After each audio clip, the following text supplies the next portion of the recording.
First, I want to talk about the bye week, and I think it was very beneficial to us as a football team.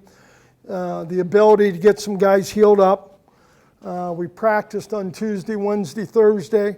Thought we got a lot out of those practices. Thought the guys who are the leaders on our football team, thought they came out and did a nice job. And it was a time for us also to be able to self-scout, see where we're at, and assess, offensively, defensively, and in the kicking game. Was excited about the fundamental work that got done, and when fundamentals and techniques that can help us become a better football team. You look at what's ahead of us, and our destiny's kind of in our own hands. When you look at where the conference is, it's kind of up in the air. I think we looked at it and talked about it yesterday. Our cornerstones of mental and physical toughness are things that we've got to rely on, and every week's going to be a battle. So we really understand that. We go on the road for 2 games, and we haven't been on the road. We haven't played well on the road, basically, and we talked about that yesterday. We got to be more disciplined. On the road, obviously it looks like Utah's a pretty good football team, but we hurt ourselves with false starts. Boise, we hurt ourselves with false starts, and we've got to, understand that environment. We've got to be disciplined in it, and we have to have great communication. Nevada, playing at their homecoming. It's a good rivalry as of late. When you look at the last 4 meetings, they were decided by a total of 15 points. So, we've had some pretty good football games with them. As far as the quarterback situation, Maiden will be the starter.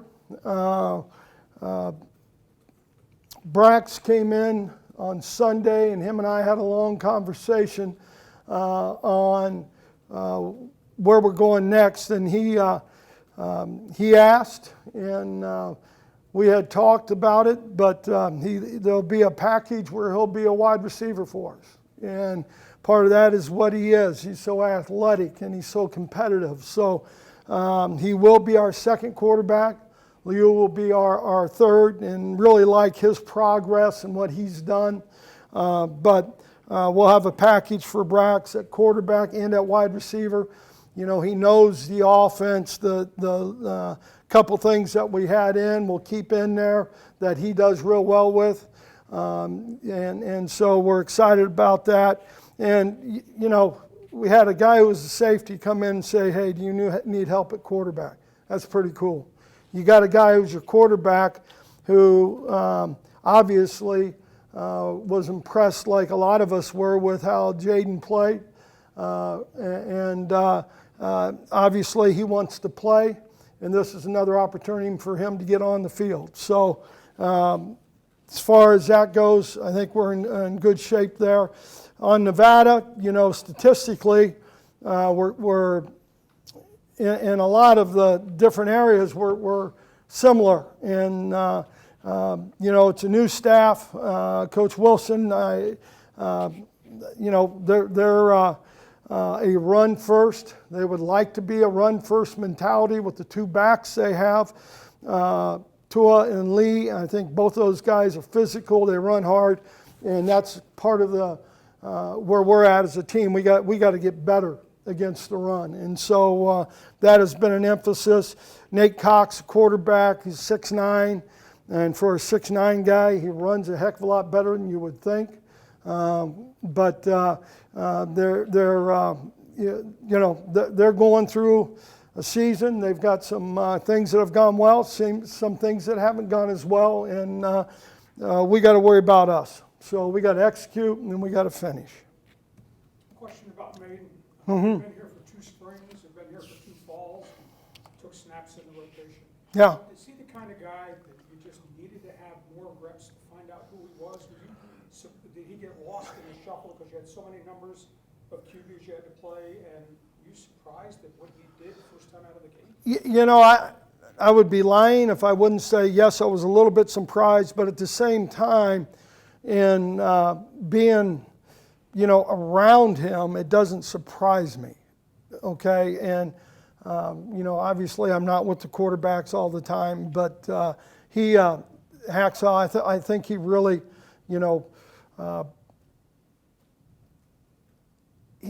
he just maybe got lost a little bit. In the numbers, because there's Yes. quarterbacks here? Yeah. Oops. Now, is this his final year, or has he got another year after this? I think it's final year.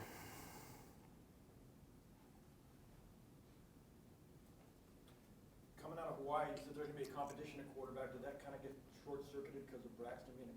Well, he didn't get to do anything last week. Right. So that doesn't help, because of the concussion protocols. So, that was part of it. And then as, he came in on Sunday, after check-in with the trainers and all that, and he just said, can you think I could play some wide receiver? And I'll be honest with you, we had kind of talked about it a little bit because of his competitiveness and athleticism. So then who saw that maybe Maiden is the guy? I mean, I would have thought he'd still want to compete and still be the starter. So Well, I think he saw what Maiden did. I think that's a big part of it. And even though he's so competitive, I think he also saw what Maiden did. Has all the injuries he's had this year played it all in that, and that putting him in a spot where he's maybe not going to get as much pounding? Did that come into it at all? Well, you can take some pounding as a wide receiver, but, look, he's not done playing quarterback either. Remember what I said. I mean, there'll be a package for him, what he does well, obviously, and there'll also be a package from a wide receiver standpoint. Some of this also help you guys maybe create some uncertainty for Nevada going into this game. It's like, okay, what exactly? I don't know if that helps. I'd rather him not know. I'll be honest with you. But you can do things that they've never seen before. Well, I think there's some things that, obviously we've done with him, with some of the design quarterback runs and things like that maybe you don't worry about as much. Nevada's had a coaching staff change from last year to this year. How does that change your preparation for them and what you expect out of them? Horton and Wilson know each other real well. I think you obviously want to know where he leans and all that kind of stuff, offense, defense, all that kind of stuff. And the other thing I think is,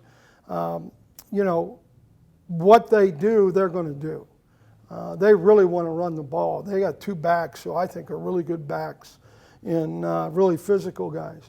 At the same time, their quarterback, Nate Cox, I think he can sling it pretty good. And at the same time, like I said, he's pretty athletic for, a 6'9" guy. Can you talk about Maiden's strengths right now? His what? Strengths, is it pocket, is it mobility, is it run first? I think, one thing about Jalen, I think what he does is in the pocket, he's very composed. And I think you can see that. At times you can see the pocket, kind of coming down on him, but he's really composed. He gets it ball out quick. Really, I think those are his biggest strengths. And I think where to go with the football. I think he's got a progression, and he's patient enough. When he stands in the pocket, he can get through that progression, right? And the other thing we got to do, we got to protect. So we got to do a better job that way too. I don't know if Brax all the time had great protection. And I think you mentioned that before. Has the offensive front grown a little bit here? Or is it I think so. No, I think so. I think they got some confidence. I think I was in their meeting this morning, and just how listening to Mike and listening to them answer Mike on either a fundamental, a technique, or an assignment.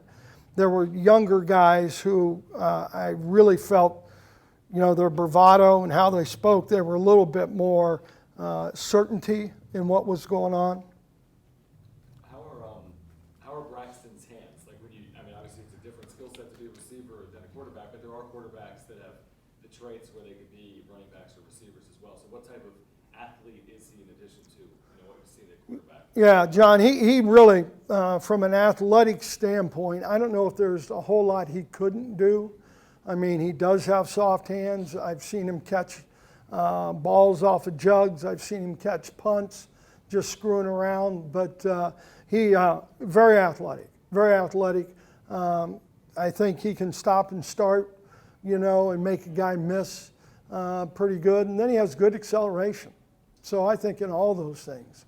What's it been like for Ryan Lindley working with Jalen? What type of rapport have they established? And, I guess it's probably been 15, 20 days at this point. Yeah, I think it's really been good. Jalen was up here from 10 o'clock yesterday till practice, and they were talking, coaching ball, talking about what we want to do and how we want to do it and how he expects it to be done.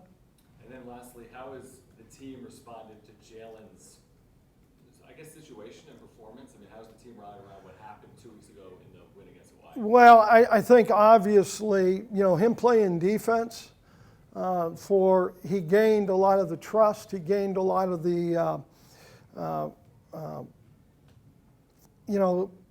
the guys on defense really like him because of that. When he was one of our, obviously the player of the game on offense, he got a pretty good applause from his teammates. I think he has a good rapport with really everybody.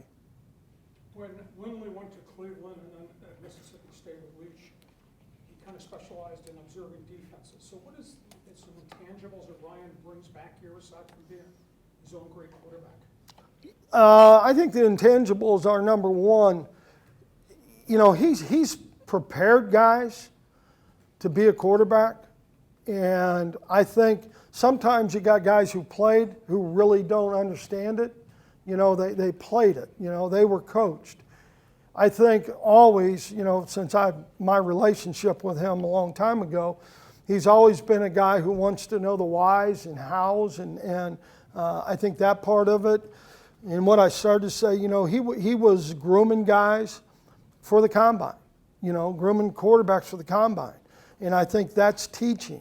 And so that part of it, I think him going to Mississippi State with Zach and Leach, I think on the defensive side of the ball, I think he learned more about defense and why, what's your look pre-snap and all those things, and what are the tips that you can find. So I think all that, Lee, has helped him, become a better coach. You mentioned self-assessment last week. Were there 2 or 3 main things you got out of that to focus on this week? Yeah, from a defense standpoint, we got to be more multiple in some things. I probably shouldn't go through this list, but there's some things that we got to do better. Brady, the basketball team's going to play UCLA in closed-door scrimmages Sunday. NFL has preseason games. Yeah. High school teams play scrimmages. Other sports play exhibitions. College football is the one that doesn't. Why is that? And do you think there's a benefit there? I do. I think it'd be a huge benefit. I always thought, since I was an assistant at Michigan, that, why don't we scrimmage in the spring or preseason Eastern Michigan or Central Michigan or Toledo, or, do something, or you could go, from Power 5 to Power 5 if you wanted to, obviously out of the Big Ten. But I always thought we should do it. I don't know why we don't. I even thought, we could go with USD, during fall camp. And that way you're keeping your guys healthy a little bit, and you're keeping their guys healthy, and I guess you're not beating on each other. In the NFL now, they go have those practices with each other. And so I really think it'd be awesome if we did that. Is there a little jealousy when you see that, you know, Dutch gets to go scrimmage a top 10 team? I think, I didn't know it until you just said it, so, but I think it's awesome. Hey, Brady, a question about. When is it? Sunday.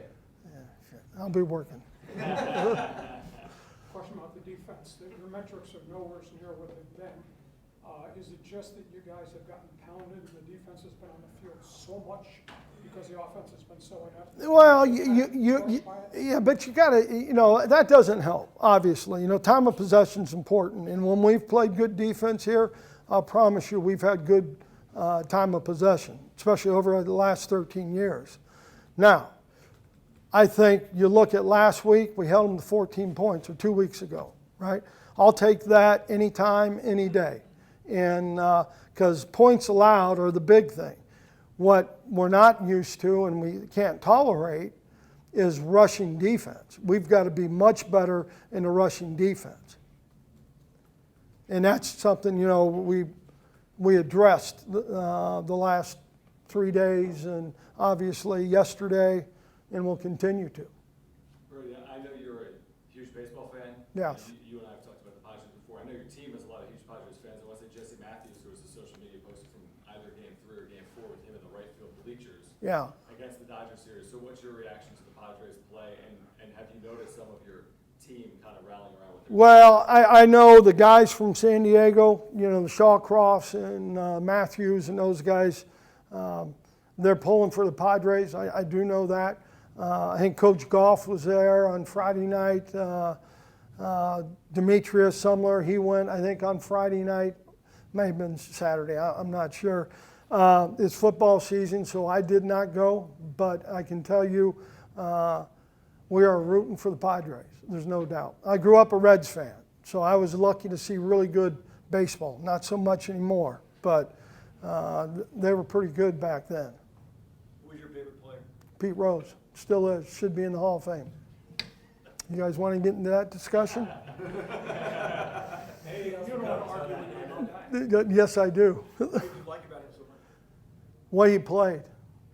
I mean, he was an all-out tough guy, play the game, and then all-time hits leader, I believe. Don't they call him the king? 41-30. Yeah. Where would he be on the football field if he played football? If you were still running a fullback, I'd make him a fullback or a safety. At age 75. Yeah.